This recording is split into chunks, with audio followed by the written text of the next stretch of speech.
Mesdames, Messieurs, bonsoir. Merci de nous honorer de votre fidélité à la une du 20h. Ce soir, chez Kinos Télévision, Paul Biya estime que le niveau de vie des Camerounais s'est amélioré 50 ans après la réunification. Le chef de l'État s'est ainsi exprimé ce jour à Buea. Il présidait les festivités marquant le cinquantenaire de la réunification. Et toujours dans ce discours, Paul Biya a évoqué les héros nationaux pourtant absents en image à Buea, la ville hôte de ces festivités marquant le cinquantenaire de la réunification. Et en deuxième partie de ce journal, nous reviendrons sur ce discours prononcé par le chef de l'État. Bienvenue à tous.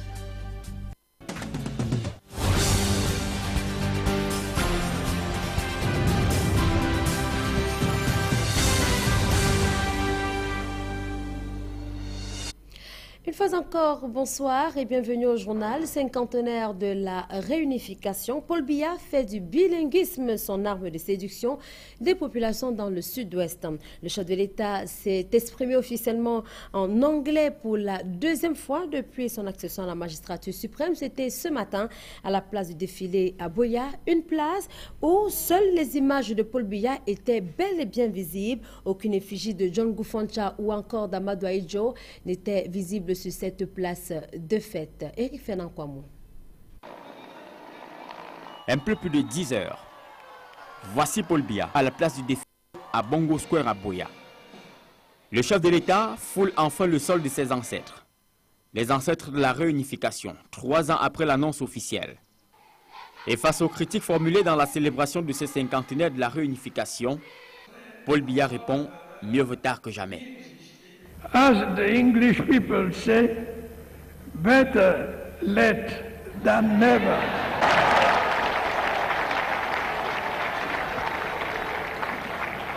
Paul Biya a surtout intégré l'héritage linguistique de la réunification. Lorsqu'il prend la parole, il adresse ses premiers mots en anglais. My dear compatriots, ladies and gentlemen,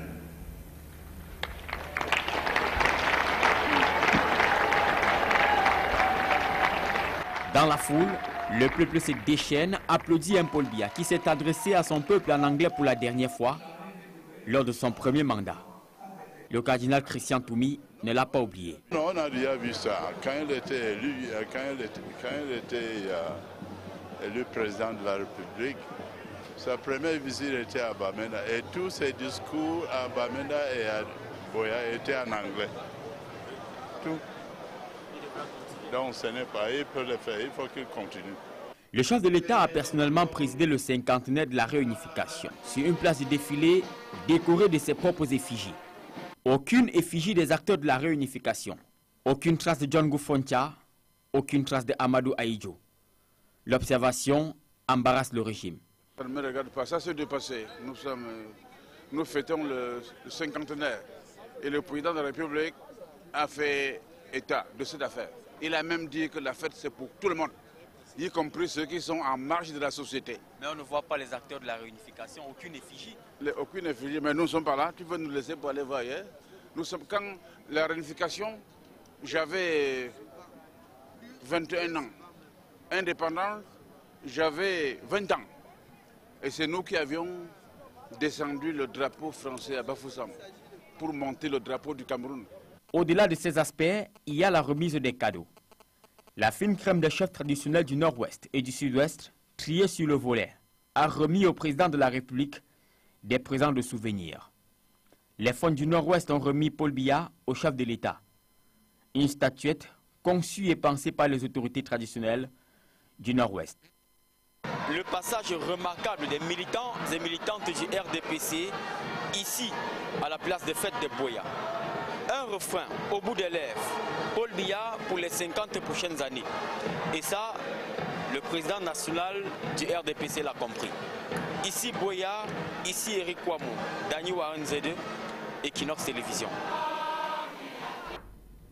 Et l'une des articulations de ces festivités à Buea était bien sûr le discours prononcé par Paul Biya. Paul Biya qui estime que le niveau de vie des Camerounais s'est sensiblement amélioré durant ces 5 dernières décennies.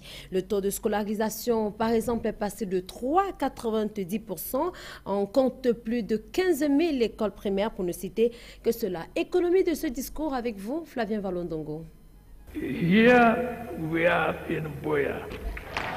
C'est un Paul Biya visiblement détendu, manipulant de manière inattendue les deux langues officielles du Cameroun que sont l'anglais et le français. Dans son discours de circonstance, le chef de l'État n'a pas ignoré l'accueil des différentes couches sociales présentes à la célébration des cinquantenaires de la réunification à Buea. Dans un rappel historique des faits, Paul Biya reconnaît que les 40 ans de crise entre les deux parties, la vie semblait ne pas avoir de sens. La marche vers la réunification fut une odyssée qui n'était pas sans risque. Ce fut un chemin parsemé d'épreuves, de délicates négociations pour notre jeune diplomatie et quelquefois d'oppositions internes. Le chef de l'État, dans son adresse, n'a pas manqué de faire un clin d'œil à ceux qui ont combattu le bon combat. Ces derniers, en signant le traité de protectorat, avaient refusé d'aligner l'essentiel. Aujourd'hui, plus qu'hier, nous leur disons que nous préserverons notre souveraineté qu'ils ont conquise et notre indépendance qu'ils ont payée quelquefois au prix de leur sang. Paul Biya n'est pas aussi resté insensible aux différentes prouesses ayant conduit à la réunification du Cameroun. En 50 ans, le Cameroun a connu des hauts et des bas, mais avec le temps, il y a eu des avancées considérables, affirme le président de la République. Sur le plan de l'éducation, Paul Biya s'est appuyé sur le rapport de l'UNICEF pour révéler aux yeux du monde que le taux de scolarisation au Cameroun est de 90%. Nous avons construit 15 123 écoles primaires, 2413 collèges et lycées, et aujourd'hui, nous avons bâti 8 universités d'État réparties à travers le territoire national. Côté santé, l'espérance de vie des Camerounais est passée de 40 à 52 ans avec la multiplication et la création des formations sanitaires. À ce jour, nous disposons de 2260 formations sanitaires publiques, dont 4 hôpitaux généraux, 3 hôpitaux centraux, 14 hôpitaux régionaux, 164 hôpitaux de district, 155 centres médicaux d'arrondissement et 1920 centres de santé intégrés. Le Cameroun a également vu son patrimoine routier grandir, affirme Paul Biya. À travers tout ce développement, en 50 ans, le chef de l'État estime que le niveau de vie de ses compatriotes s'est considérablement amélioré. Il précise par la suite que le combat a été rude, mais le résultat est là. Il faut préserver nos acquis, ajoute-t-il. En 27 minutes environ, le président de la République a tenté de faire le tour de la question de la réunification en utilisant les deux langues officielles du Cameroun, que sont le français et l'anglais.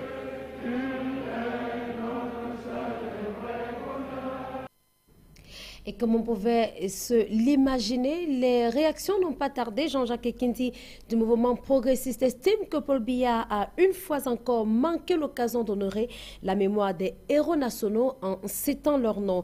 Quant à Jean de Dieu Momo du PADEC, il estime que le discours du chef de l'État a véritablement symbolisé la réunification. Ce sont des réactions recueillies à la place du défilé à Douala pour le 50e de la réunification. Sylvestre Hippolyte Zangaou.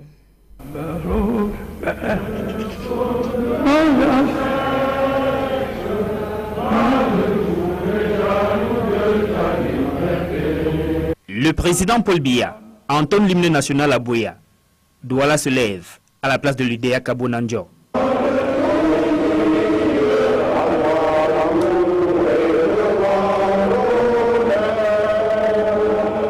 La foule venue célébrer le 50e de la réunification du Cameroun était parfaitement connectée avec la capitale régionale du Sud-Ouest à travers la retransmission en direct du discours du chef de l'État. À l'issue de ce discours, les réactions n'ont pas tardé, celles des hommes politiques. Jean-Jacques Ekinti du mouvement progressiste pense que Paul Biya a une fois encore manqué l'occasion d'honorer la mémoire des héros nationaux en les nommant individuellement. Malheureusement, il n'a cité aucun nom. Or, un héros, il vit aussi par son nom, pour que les gens essaient de lui ressembler. Nous pensons quand même qu'à l'occasion de l'amnistie qu'il a donnée, il aurait pu prononcer l'amnistie de certains héros. Il aurait pu prononcer l'amnistie du président Amadou Ahidjo. Parce que indépendamment de ce qui s'est passé à la fin, il a quand même été une grande personnalité de ce pays. Pour Jean de Dieu Moumou, en s'exprimant en français et en anglais, le président Paul Biya a lui-même symbolisé la réunification. L'unité nationale et notre intégration est parfaitement réussie. Le discours du chef de l'État, président Paul Biya, était un discours de l'union, c'est-à-dire en français et en anglais, et c'est la première fois qu'on voit ça. Les yeux n'étaient cependant pas tournés vers Buea durant tout ce temps. La parade à Douala a connu la participation des différents corps, avec en bonne place les élèves, les étudiants, les mouvements associatifs, l'armée, mais seulement 3 partis politiques, le PADEC, la NDP et le RDPC.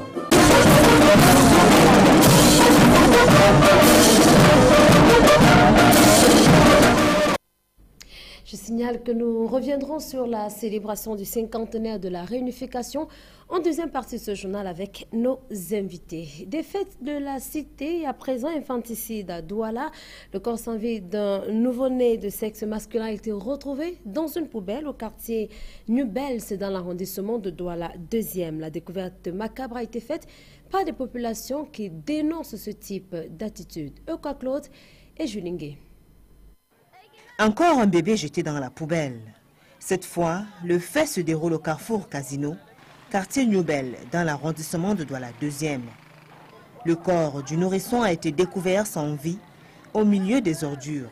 C'est un habitant du quartier qui fait la découverte macabre. On s'est levé ce matin, on partait au marché.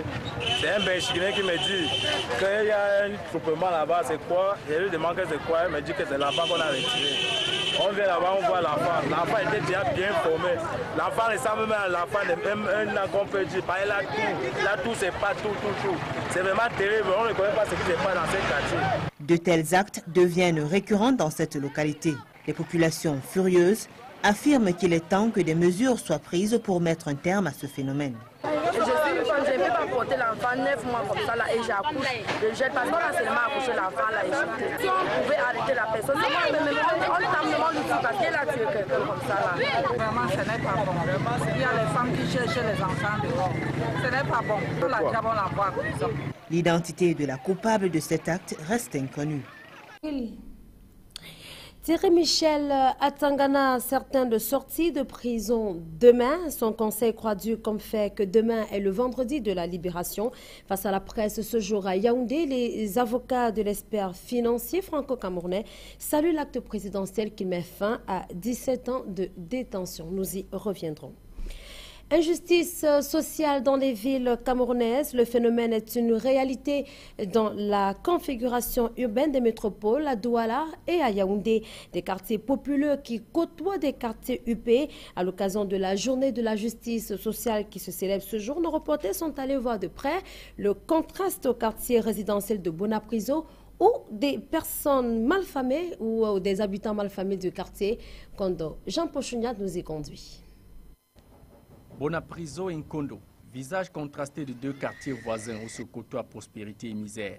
Villas et immeubles cossus écrasent taudis et baraques en contrebas. On pourrait dire Bonapriso d'en haut et Bonapriso d'en bas. Un cliché de Tanga Nord et Tanga Sud du roman Ville des Aboto, écrit en 1954.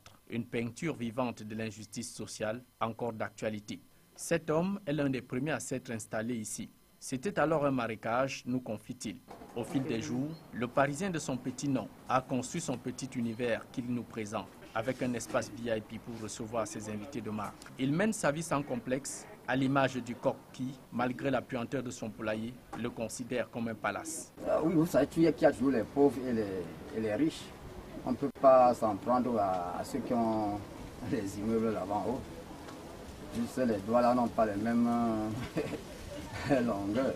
En saison de pluie, la vie est infernale dans ce quartier. Tout ce qu'il y a comme déchets du haut vient se retrouver ici en bas et on essaie de vivre et de gérer ça comme ça. Et en saison de pluie? En saison de pluie, c'est très grave. C'est très grave parce que tous les eaux de piscine, le trop-plein, tout ça, descend par ici. L'insalubrité et la promiscuité sont perceptibles dans l'ensemble du quartier, avec parfois des lieux d'aisance mal famés en plein air. À défaut d'eau courante, les habitants du quartier ont aménagé une source qui sert l'eau potable.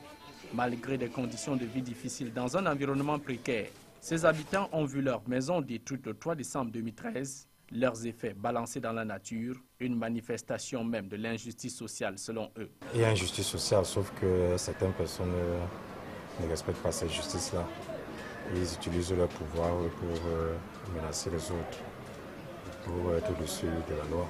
À l'instar d'un Kondo, bien d'autres quartiers populaires à travers le Cameroun, l'Afrique et le monde entier côtoient quartiers résidentiels et villas huppées, une injustice sociale presque universalisée. Et c'est peut-être de l'injustice sociale dont souffrent les populations du village Bandunga dans le département d'Undé. Elles se plaignent de ce que la seule école publique et l'unique centre de santé dans cette localité n'ont pas d'infrastructure. Elles dénoncent cette situation et espèrent une amélioration. Maxime Chuyo et Nadine Yambou. Bandunga, ce village situé dans l'arrondissement de Tonga, région de l'Ouest, manque d'enseignants. Nous n'avons que peut-être 4 professeurs d'État. Moi qui suis devant vous, je suis un professeur recruté par les parents pour aider mes petits frères. Et c'est la même chose que chez les autres. La seule école publique du coin, au-delà de l'absence des instituteurs, fait face aux difficultés infrastructurelles de divertissement. L'unique centre de santé du village est dans un état de délabrement avancé avec une infirmière comme seul personnel. L'infirmière est la seule. Nous n'avions qu'un seul personnel ici au centre. Plus moi, agent communautaire, nous sommes 2. Si je regardais même, soi-disant, le salaire, ce que je ne travaille même pas. Le plateau technique extrêmement pauvre ne permet pas aux patients d'y rester. Il y a la vétusté des locaux, il y a le manque d'équipement de laboratoire. Et cela amène à ce que nous ayons beaucoup de pertes en vie humaine. Cette jeune mère vient de mettre au monde un bébé prématuré, mais faute de couveuse, l'infirmière a été contrainte d'improviser une couveuse. On m'a envoyé à Blancanté, d'aller mettre l'enfant dans une couveuse. Et il n'y avait pas assez de moyens pour moi. Et obligé de faire une couveuse traditionnelle pour mettre l'enfant. Les habitants du village lancent un appel au pouvoir public afin que leurs conditions de vie soient revues. Et je vous propose à présent de nous retrouver dans le cadre de la deuxième partie de ce journal. Nous revenons sur la célébration du cinquantenaire de la réunification au Cameroun. À tout de suite.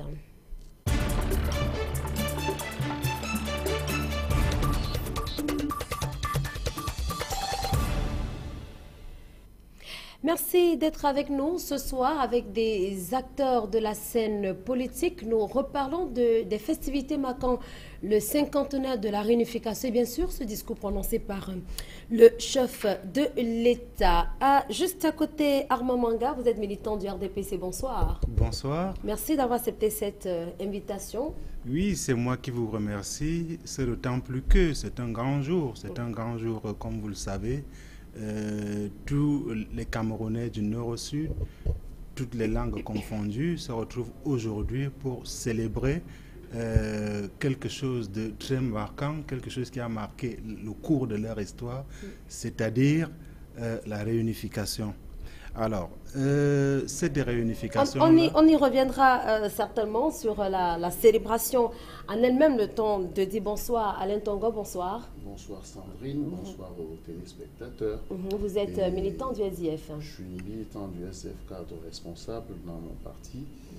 Et je suis très content d'être sur ce plateau parce que vous nous donnez l'occasion aujourd'hui de parler sur des questions qui sont prégnantes sur l'actualité nationale et sur la vie de la République. Exactement, puisqu'on parle d'actualité, l'actualité ce jour au Cameroun, c'est bien sûr la célébration du cinquantenaire de la réunification. Comment vous avez vécu l'ensemble des manifestations organisées à travers le pays? À travers le pays, j'ai des clichés qui sont des clichés très contrastés. Le premier cliché, c'est qu'à Buea, l'ensemble de la République s'est déployé autour du Dieu de la République. Et le reste de la République a été très orpheline. Donc on a un pays qui tourne autour d'un individu qui incarne les institutions et le reste du pays. Quand le président de la République est à Yaoundé, Yaoundé vit, Yaoundé est fort, et quand le président de la République est hors de Yaoundé, Yaoundé meurt, et nous avons constaté qu'aujourd'hui le défilé s'est passé à Buea. Ben vous savez très bien qu'il y a eu des défilés à Douala, à Yaoundé également, dans toutes les villes du Cameroun. Toutes les régions devaient se sentir concernés par cette célébration. Oui, mais c'est évident, puisque nous tous, au-delà du fait qu'on a des cloisonnements politiques, tout le monde doit se sentir interpellé parce qu'il s'agit du destin, se forger d'un destin commun. Nous sommes de tout cœur pour les célébrations, mais nous nous sommes rendus compte qu'il y a des parents pauvres de la célébration. C'est-à-dire ceux qui ne sont pas à côté de Dieu le Père. C'est ce qui s'est posé. À Buea, toute la République s'est déployée. Et à Douala, nous, le chairman du SDF est à Buea. Bien sûr, on l'a bien remarqué. À Mamanga, comment vous avez vécu et apprécié de façon générale la célébration du 50e de la réunification au Cameroun? Disons que nous ne pouvons pas parler seulement de l'événement que nous avons vécu aujourd'hui. C'est une suite d'événements qui se tiennent. Alors, nous partons d'abord de la conférence de Foulassi qui a été organisée il y a presque 2 ans aujourd'hui, qui s'est très bien déroulée, où on a essayé d'expliquer aux gens l'origine de notre hymne national, ce qui est très important. Nous sommes... ensuite, il y a eu la conférence de Fumban aussi, où on essayait aussi de revivre un peu ce que nous avons vécu au moment où cette réunification se faisait en 1961. Alors, ce qui se passe aujourd'hui, ou alors cette semaine, parce que je ne saurais parler d'aujourd'hui, je trouve que les pouvoirs publics ont bien fait de consacrer toute une semaine pour l'apothéose de cet événement. Donc, pour ma part, je trouve que les Camerounais étaient tout en liesse, les Camerounais étaient heureux. Le président a fait quelque chose de l'inédit. Vous avez suivi l'entame de son discours où il a commencé en anglais, il s'est baladé en français, il est revenu en anglais. Donc, c'est des choses... Mais pourquoi cela devrait relever de l'inédit alors que les 2 langues du Cameroun, les 2 langues officielles sont le français et l'anglais? Vous savez, le chef d'État, quand il s'est souvent exprimé dans une langue ou dans une autre, il s'est toujours exprimé uniquement dans une langue. Soit c'est de l'anglais, soit c'est du français. Mais cette fois-ci, l'innovation, c'était qu'il s'est baladé dans les 2 langues en même temps. Et vous avez vu le couronnement de ce discours, ça a été l'entame de l'hymne national par lui-même. Et tout le pays l'a repris en cœur. Tout le pays, parce que vous avez vu tout à l'heure dans votre reportage, quand on a entonné l'hymne à Buea, Douala s'est levé, Yaoundé s'est levé, presque toutes les régions se sont levées. Donc je trouve que les cinquantenaires, je ne sais pas si le prochain cinquantenaire je serai encore en vie, mais c'est des choses qu'il faut vivre, c'est de l'histoire. Nous sommes aujourd'hui des acteurs de l'histoire, vous et nous. Très bien. Alors, nous sommes justement, il parle d'acteurs de l'histoire, et l'une des articulations fortes de cette célébration à Buea, c'était le discours prononcé par le chef de l'État, qui a quand même dit des choses importantes, qui est revenu sur les chiffres. Au Cameroun, 50 ans avant ou après la réunification. Quelle est la lecture générale que vous faites du discours prononcé par le chef de l'État tongolais? La lecture générale que je fais, c'est que c'est au-delà de tout un discours d'un chef d'État qui est en poste et qui entend se déployer pour de nombreuses années encore.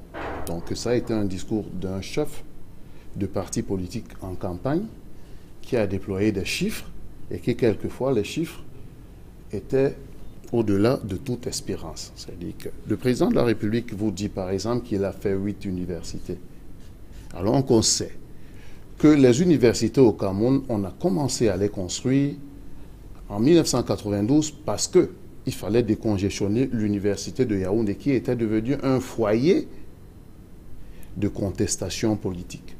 C'est pour ça que dans la précipitation, on a décrété qu'il y a les universités et progressivement. Donc on a des universités sur le plan légal qui sont issues d'un décret, mais sur le plan opérationnel, on n'a pas d'université. Il y a 8 universités. Les campus sont où? Le campus de Douala est éparpillé dans la ville, quelquefois dans les écoles secondaires. L'université halieutique au lycée de Yabassi. À Maroua, il y a une université qui siège à l'intérieur du lycée de Maroua. Et l'école normale qu'il a de Bambili, qu'il a honteusement appelée université, aujourd'hui l'université est opérationnelle, mais c'est dans les locaux de l'école normale. Mais vous ne contestez cependant pas le chiffre de 8 universités d'État? Non, le chiffre de 8, on ne le conteste pas. On ne le conteste pas. Mais on dit qu'il faut aller au-delà de l'annonce et au-delà du décret. L'université, c'est un univers clos qui a des infrastructures et qui permettent aux étudiants de s'épanouir et de permettre au savoir de davantage s'épanouir. Mais ici, aujourd'hui, à l'intérieur de la ville de Douala dans laquelle je vis, il n'y a pas 50 mètres sans un institut privé qui a l'agrément du ministère de l'Enseignement supérieur et qui donne souvent des enseignements qui sont bâclés. Et quelquefois après, on va dire qu'il faut une adéquation entre l'emploi et la formation. Et ça pose un problème parce que la formation est bâclée, parce que l'État a démissionné. Puisque l'État, au début de la fronde de 1992, a voulu se débarrasser complètement du foyer de contestation qui était l'Université fédérale du Cameroun, qui était, tel que le terme le consacre, à décentraliser les universités. Et aujourd'hui, on n'a plus d'université. Alors, à Mamanga, toujours sur ce volet de l'éducation, le chef de l'État a annoncé pourtant beaucoup de chiffres. C'est on ne va pas dire bilan, mais ce sont quand même des chiffres flatteurs. Pour le Cameroun, un peu plus de 15 000 écoles primaires. Le taux de scolarisation qui est passé de 3 à 90% aujourd'hui. Ce sont des chiffres qui vous paraissent réels? Ce sont des chiffres qui sont des chiffres vrais, c'est d'autant plus que ce ne sont pas des chiffres tirés des statistiques des Camerounais, c'est des chiffres donnés par l'UNICEF. Alors, je suis un peu surpris quand mon frère d'en face parle d'universités qui existent sans campus, ou alors des campus éparses. Je voudrais quand même, pour sa gouverne, lui dire qu'une grande université se reconnaît aussi par la multitude des campus. Je lui dirais que l'université de Harvard aux États-Unis a au moins une quarantaine de campus hors des États-Unis. Je dis hors des États-Unis, pas aux États-Unis seulement. Donc le problème des campus éparses, non, je crois non, que le pas problème là, de non, vous parlez de la qualité, votre problème est ailleurs. Je vous ai pas interrompu. Alors, alors, je suis donc en train de dire que parler aujourd'hui de la qualité que les instituts privés, la qualité de l'enseignement que les instituts privés donnent aujourd'hui, et il disait que c'était des enseignements au rabais. Non, je trouve qu'une université comme l'université catholique, c'est une université privée, donne des meilleurs enseignements. Nous avons beaucoup de formations universitaires. Mais on parle des universités d'État et à entendre tout à l'heure, M. Alain Tongo, il parle des infrastructures, le manque de laboratoires. Et ensuite, je voudrais qu'on soit sérieux. Parce que la force d'un système scolaire se reconnaît par ses produits. Alors, moi, il me semble que les Camerounais formés au Cameroun, quand ils se retrouvent à compétir sur le plan intellectuel avec des gens d'autres pays, les Camerounais ne sont pas à la traîne. La preuve, c'est que quand vous arrivez dans toutes les universités du monde, les étudiants camerounais font très bonne figure. Donc le problème, je ne dis pas que nous avons les meilleures formations, non, mais nous n'avons pas de formation au rabais. Il faudrait peut-être améliorer des choses. Le chef d'État lui-même l'a reconnu. Nous sommes partis, par exemple, pour ce qui concerne justement cet enseignement, nous sommes partis d'un taux de scolarisation de 3%. Aujourd'hui, nous sommes à 90%, ce qui est rare parce que même dans certains pays, qu'on dit les pays développés, il n'y a pas un taux de scolarisation aussi fort. Donc, je trouve que le Cameroun fait son bonhomme de chemin. Nous devons faire confiance à ceux qui le dirigent aujourd'hui pour que les choses continuent à se faire au rythme des Camerounais, parce que c'est de ça qu'il s'agit. Nous devons aller à notre rythme et non emprunter des rythmes qui ne nous sied pas. Alors, sur le point de vue sanitaire, le chef de l'État estime que la carte sanitaire du Cameroun s'est agrandie, un peu plus de 2000 centres de santé, des centaines de centres de santé, des hôpitaux régionaux, des hôpitaux généraux également. C'est dire quand même que la santé est de plus en plus une préoccupation pour les gouvernants. Oui, ça, bon, il y a les chiffres qu'il faut les exprimer quand ils sont en valeur absolue et les chiffres en valeur relative. C'est-à-dire? Ça veut dire qu'en 1960, on avait moins d'hôpitaux que maintenant. Il va sans dire. Mais en même temps aussi, il faut constater que l'espérance de vie qui était de 40 ans en 1960, aujourd'hui, n'est que de 50 ans. C'est-à-dire qu'on n'a pas trop avancé. On n'est pas sorti de l'ornière. Et il y a des petits symptômes. 12 ans, c'est il y a des petits symptômes à partir desquels on peut décrypter que la société a avancé. La santé des Camerounais, c'est au bord de la rue. Aujourd'hui, mon médecin, que j'appelle docteur, pour caricaturer, c'est un garçon qui a des comprimés au bord de la rue et qui me fait des consultations. Tout simplement parce qu'avec lui, le coût de médicaments est bas, même quand il est de mauvaise qualité, et que pour lui, la proximité, qui s'il y a un médecin et un malade, je peux l'obtenir à partir de lui.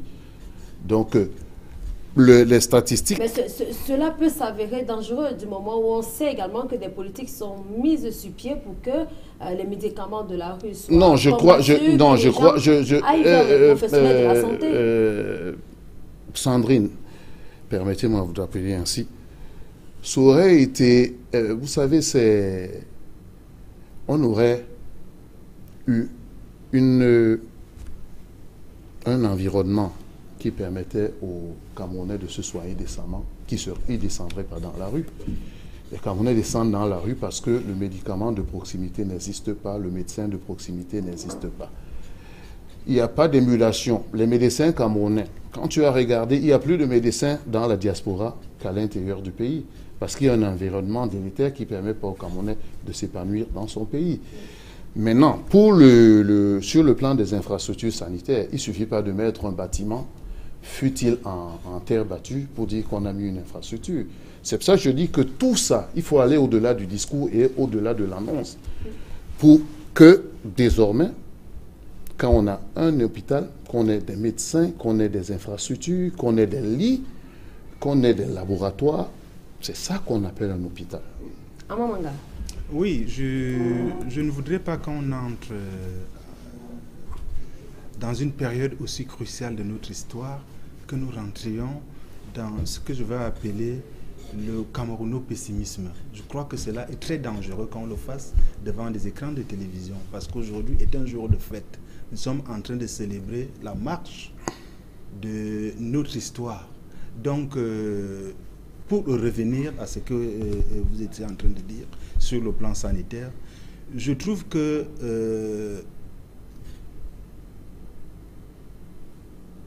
la situation sanitaire n'est peut-être pas dans l'embellie, mais la situation sanitaire a beaucoup évolué dans notre pays. Voyez-vous, il y avait quelques années, par exemple, on n'arrivait pas à soigner certaines maladies. Je parle de dialyse. Aujourd'hui, je pense que dans toutes les régions, il y a maintenant des centres d'hémodialyse. Donc ça, ce sont des avancées. Vous savez, il y a quelques années, on disait toujours que les gens allaient en Europe changer le sang et quand ils revenaient, ils étaient requinqués. Aujourd'hui, ça se fait ici au pays. Et Dieu sait. Vous voulez dire qu'il y a des banques de sang, même si plusieurs personnes perdent la vie en cherchant du sang dans les hôpitaux? Oui, mais là, c'est un problème d'éducation. Je vais par exemple vous dire que, est-ce que vous savez qu'actuellement, il y a une campagne contre la méningite, mais il y a des gens qui refusent de faire vacciner leurs enfants, et contre la polio même aussi. Il y a des gens qui refusent de faire aller vacciner leurs enfants parce qu'ils ont toute une histoire sur des vaccins, des histoires à la con qui ne tiennent pas debout. Donc je crois que c'est à nous d'abord, les Camerounais, chez nous, nous devons d'abord amener les gens à comprendre l'importance des tout premiers soins. Parce qu'on va souvent parfois à l'hôpital quand c'est déjà tard. Il faudrait que les gens apprennent à aller faire des petits check-ups à tout moment. C'est peut-être parce que rencontrer un médecin, il faut 10 000 francs, il faut 15 000 francs. Est-ce que cela est accessible pour le Camerounais? Je vous dirais que, vous m'excuserez de l'expression, là même beaucoup qu'on va voir au quartier, il coûte beaucoup plus cher qu'aller voir un médecin spécialiste. Un médecin spécialiste, c'est 15 000 francs. 15 000 francs, ce n'est pas donné, mais je pense que quand vous déboursez ces 15 000 francs-là, il va vous donner le diagnostic exact. Vous savez qu'il y a des médecins au quartier, des vendeurs d'illusions au quartier aujourd'hui qui disent qu'ils soignent tout. Il y a des gens qui sont experts en toute maladie. Or, quand vous allez voir un spécialiste pour un type de maladie donnée, vous allez trouver la solution à votre problème. Donc, je pense que ce qui est en train d'être fait, l'hôpital gynéco-obstétrique de Douala est presque terminé. On est en train de l'équiper. Je voyais à la télévision l'autre jour comment les équipes chinoises étaient en train d'installer les appareils sanitaires. Donc, je pense que pour une ville comme Douala, où il y a une pression démographique, Douala mériterait peut-être d'avoir 3-4 hôpitaux généraux, mais il faudrait aussi savoir que ça coûte cher. Vous voyez, un pays comme les États-Unis aujourd'hui n'arrive pas encore à assurer des soins de santé à toute sa population. Ce n'est que dernièrement qu'on a voté des lois pour essayer de faire que chaque Américain puisse avoir accès aux soins de santé. Alors, si on revient au Cameroun, c'est un problème de moyens et il faudrait qu'on soit patient. La seule chose que je demanderai aux Camerounais, c'est de travailler davantage. Ce n'est qu'en travaillant davantage que nous aurons les fruits de notre travail, que nous pourrons développer notre économie, que nous pourrons donc avoir des hôpitaux tels que nous les voulons. Alors, avant de sortir de ce débat, le chef de l'État estimait que la situation de vie des Camerounais s'est améliorée 50 ans après la réunification. Est-ce que vous le pensez réellement, Tongo Alain? Je vais tomber encore dans le camerouno-pessimiste que mon interlocuteur est en train de vouloir développer. La vérité, c'est que on aurait pu avancer beaucoup plus vite. Parce que tous les États, quand on prend tous les pays de l'Asie du Dragon, qui ont eu à peu près le même niveau de développement que nous il y a 50 ans, et qu'on se rend compte que ces pays sont aujourd'hui des pays développés et que nous, on est des pays en voie d'émergence, ça nous pose un problème. Ça veut tout simplement dire que nous avons eu une gouvernance qui a été une camisole de force et qui n'a pas permis aux Camerounais de s'épanouir. Au bout de 50 ans, l'espérance de vie n'a pas augmenté. Le nombre d'hôpitaux... Elle a augmenté de 12 ans. Le nombre d'hôpitaux, à 12 ans, quand on meurt à 52 ans, on est relativement jeune. Et c'est vrai, bon, vous me dites que dans 5 ans, quand vous dites que dans 5 ans je devrais mourir, moi ça me pose un problème. Donc, moi je crois tout simplement qu'on a un problème de gouvernance au Cameroun qui doit être résolu de la manière la plus... Que faut-il donc améliorer de votre point de vue? De mon point de vue, il faut qu'on ait des gouvernants qui soient capables, au jour le jour, de faire des projections. Parce qu'aujourd'hui, on est en train de célébrer la fête sur la réunification. On aurait dû célébrer cette fête il y a 3 ans. Ça, c'est une faute à qui? Parce que quand le chef de l'État parle de l'inertie, je ne sais pas qui est inerte. La réunification, c'était le 1er octobre 1961, je crois. Aujourd'hui, on est le 20 février, vous voulez dire 20 février 2014. Ça veut dire qu'il y a 3 ans qui sont passés. C'est qu'il faut peut-être prendre du temps pour préparer les choses. On aurait dû préparer pour que en 2011, on ait notre fête. On ne gouverne pas le pays par l'improvisation et par l'esbrouf. Et c'est ça qui pose un problème avec le RDPC. Amamanga, vous pensez aujourd'hui que le Camerounais peut avoir l'impression qu'entre 61 et 2014, sa situation a véritablement évolué? Vous savez... je ne suis pas natif de la région du littoral, mais la première fois que je mets pied à Douala, je crois que c'est dans mon très très jeune âge, en 1975. J'étais encore très gosse, j'allais à peine à l'école maternelle. Je vous dirais que la ville de Douala s'est limitée à Dedo, en 1975. Aujourd'hui, Douala est une très grande ville. Mais est-ce que cela a quelque chose à voir avec l'extension de la ville, donc l'amélioration, la situation? Mais l'extension de la ville, l'extension nord de la ville, l'extension nord de la ville de 1981, c'est sous le président Amadou Ahidjo, qui n'est d'ailleurs pas un ami pour moi. J'en viens. Mais c'est la vérité. Alors, aujourd'hui, vous avez une ville qui va du pont de la Dibamba, après de l'autre côté, presque Bekoko. Donc, ne serait-ce que sur l'évolution du plan infrastructurel, Douala a beaucoup évolué. Et les Camerounais ont acquis certaines habitudes. Les Camerounais apprennent à mieux vivre aujourd'hui. Je ne dis pas que le Camerounais est dans l'opulence aujourd'hui, mais le Camerounais connaît maintenant ce qu'on appelle le mieux vivre. Et le mieux vivre, c'est avoir une hygiène de vie. Les Camerounais ont de plus en plus une hygiène de vie. Les Camerounais ont maintenant des réflexes qui les amènent à mieux contrôler cette hygiène de vie. Donc pour moi, je trouve qu'il y a eu tout un changement dans la qualité de vie des Camerounais. Donc, et aussi avec l'introduction... Même si vous confirmez que ce n'est pas encore totalement ça, il y a d'autres choses à faire pour que le Camerounais, vous dites, se sente peut-être dans l'opulence. Non, c'est une marche vers... Nous allons vers...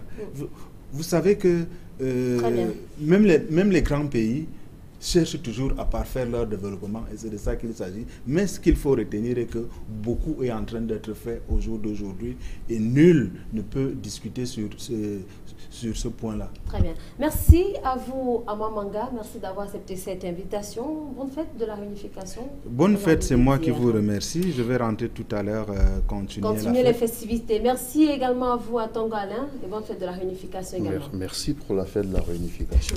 Merci également à vous, madame, messieurs, de nous avoir suivis. Merci d'avoir suivi le journal sur Equinos Télévision. Je donne rendez-vous demain parce qu'il sera exactement 20h. Bonsoir et bonne fête à tous et à toutes.